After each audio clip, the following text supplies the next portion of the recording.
శ్రీ వాసవి కన్యకా పరమేశ్వరి మాతాకి జై.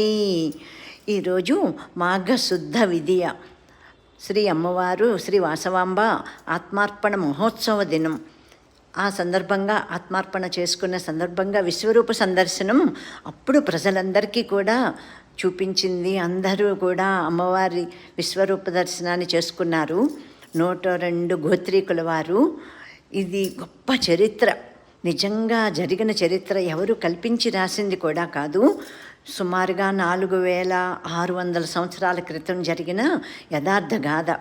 పశ్చిమ గోదావరి జిల్లా పెనుగొండ గ్రామంలో అమ్మవారు నిజంగా జన్మించటం, కుసుమాంబ కుసుమశ్రేష్ఠులకి ఆమె తర్వాత ఇలాగా పార్వతీదేవి వంశతో జన్మించి జగన్మాత భూమి మీదకి ఫలానా కారణం వల్లే మనకి అవతారాలు ఉంటాయి కదా, అలాగే విష్ణువర్ధన మహారాజును వధించటానికై ఆమె జన్మించటం జరిగింది.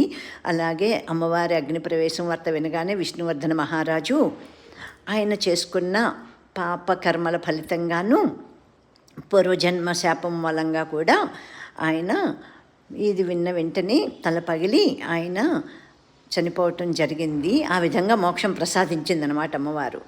వాసవి మాత మము బ్రోవమ్మ ఓ జననీ, నీ బిడ్డలమమ్మ కాపాడవమ్మ ఓ జగదీశ్వరి.